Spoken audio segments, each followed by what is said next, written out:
Hi everyone, this is Jessica Browser. I'm the founder and head counselor of Private Applications. This is the second video of a 5-part series, and I'm really excited to talk a little bit more about another question that some of my students have asked me over the past. It's something that's come up frequently this year, and I've had a lot of Skype sessions talking about this, and I thought it could be fun to turn this into a video for you. So basically, I'm going to re-ask the question and talk to you like you're a student of mine. This could be what a Skype session looks like. You know, I sit here in my office and you're out in the world somewhere, and we chat and we talk. And so questions come up all the time, and I'm always available to help. And I really like helping when talking about college counseling and grad school counseling and internship and career advising. I get excited. It's definitely something I enjoy. So let's get right into it.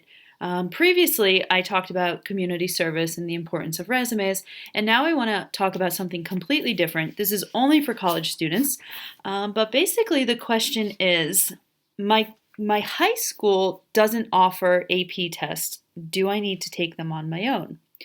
Now, this is something that comes up a lot because everybody's high school is different and everybody's curriculum is different. You might go to a magnet school, you might go to an IB curriculum school, you might go to a Montessori school. Different schools, right? But there's somebody from your graduating class who has gone on and they've been successful. They've gone on to selective universities. They've gone on to art institutes. Students are successful despite their curriculums. This is because admissions counselors at universities are trained to look at a student in the context of their own school. So when you ask me, my school doesn't take AP tests, do I need to take them on my own? Most students are asking this because they want to know, do I need to take an AP test to get ahead in the admissions process? The answer is no, you don't. If your school does not offer AP tests, you don't have to take them. Your school has specifically designed a curriculum that is supposed to challenge you and push you academically in order to be the best scholar that you can be. Now, your school might not have AP tests, but your school might have independent study courses. This is something that I've seen a little bit more in high schools that don't offer APs or advanced standardized testing. They offer students the opportunity to either work in a co-op setting, because hands-on experience is really valued in today's education system and today's workforce. So maybe you're going to work during your senior year, take an internship in the community, or you're going to do an independent research project. These are all senior level classes, 12th grade classes that were designed to push you as a student to be the best version of yourself, okay? You've reached the pinnacle of your studies in a certain subject, and now they want you to go out and do it. Similarly, the AP test was designed as a pinnacle of a certain subject to test you on the subject on a high school level and to see how much information you know about it. So if you're one of those students who comes from a high school that values work or values research in place of valuing AP tests, then take advantage of the work opportunities. Take advantage of the research opportunities. Push yourself to the highest level that your school offers, okay? Now, with all of that said, can you take an AP test if your school doesn't offer it? Yes, you can. That is something that you should talk about with your counselor, your teacher, your parents to see if it's a good fit for you. I have worked with students who go to high schools that don't offer AP exams. However, they went out and they took 15 AP exams on their own and they did really well on them. That student who I'm talking about, it's actually one student in particular that comes to mind. He went off, he took the test, and he did well on them. And now he's studying at his first choice Ivy League school. He's just that type of student, okay? Now, if he wasn't going to do well on the AP exams and it was going to become a burden on him, then he shouldn't have taken them, okay? The decision to take an AP exam, if it's not offered at your school, is something that should be evaluated on a case-by-case basis. It depends on your schedule. It depends on your extracurricular schedule. It depends on how much time you have, and it depends on how you can actually do as a student. So that's really where your high school counselor and your teachers and parents can come in as as a person of advice to assess whether or not they think that you can do it. However, bottom line is, you really don't have to do it. As long as you're taking advantage of the resources at your high school and you're taking full advantages of the curriculum at your high school, an AP test isn't going to add any value to your college application. Now, you might be asking why. The why part of this is a good question, because here you are, you may be a student that does not have any APs offered at your school, but there's a friend of yours in the neighborhood who goes to the other school on the other end of town who goes to a school with APs, and your friend has 7 APs and you have none, but you both want to apply to University of Michigan. Well, that might be making you a little bit nervous. Well, my friend is going to look like a better applicant, and here I am with no APs. Yes, on the outside, it looks like your friend might be a better student, but remember, you are being judged in the context of your school. So you can't compare yourself to your friend. And University of Michigan is not going to compare you to your friend.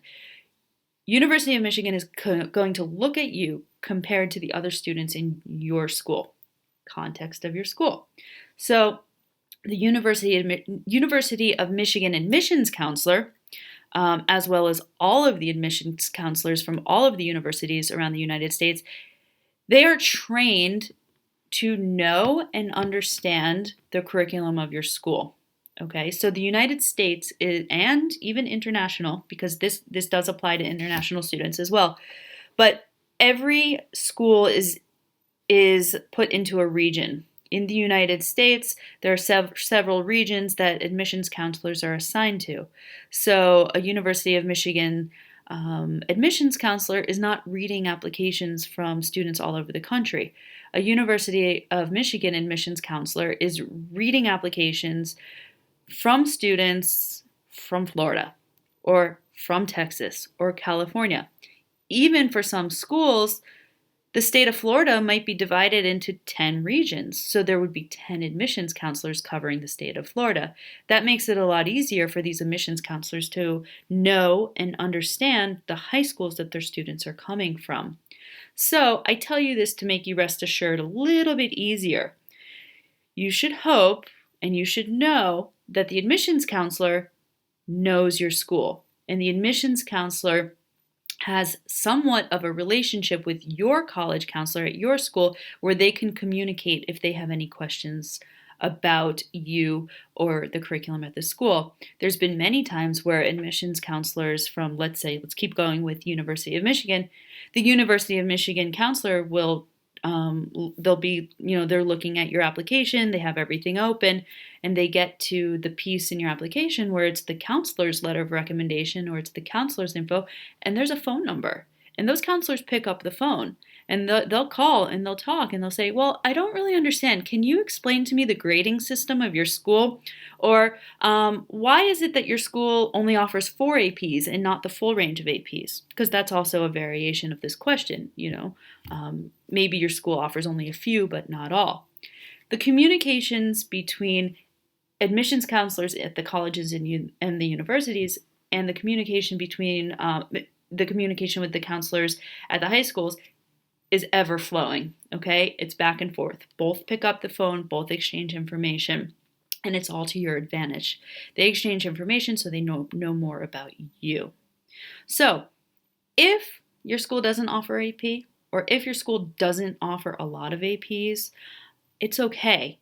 Just take advantage of what your school offers. Let's say that multivariable math is the highest level math at your school, and you are applying to Carnegie Mellon as a math major. You want to make sure that you take that highest level math at your school.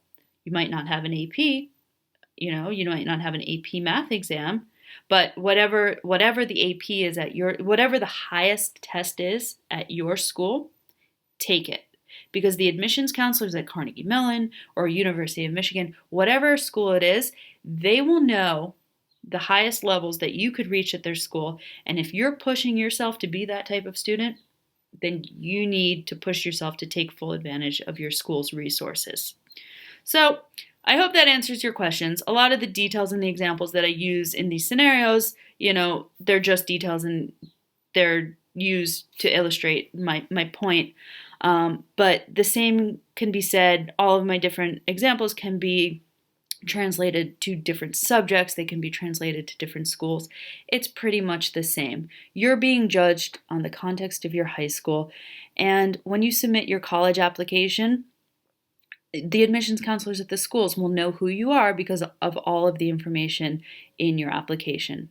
So if you have any questions, if you have any comments, just reach out. I'd love to talk about this more. I know it can be confusing to pick your curriculum, to pick your classes. So depending on what type of student you are, if you're an art student, if you're an honors student, if you are taking a new language and you're not sure like which classes you should take to get to the highest level, this is something that we can talk about. We can figure it out together. You are the expert on your high school. This is also something important I want to share. You are the expert on your high school. As an admissions consultant, here I am. I'm on the other side. I'm working with you. I'm coaching with you. But the more information you share with me, whether it's about your high school, your courses, your extracurricular activities, the more I get to know about you, the more I can help you as a counselor. So I'm not the expert on your high school. I'm not the expert on your school's curriculum, but I am an expert on helping you navigate, helping you communicate, and helping you figure out the right path that fits for your goals. So that's it for now. There will be more of this series, and I look forward to chatting again soon. Have a good day. Bye.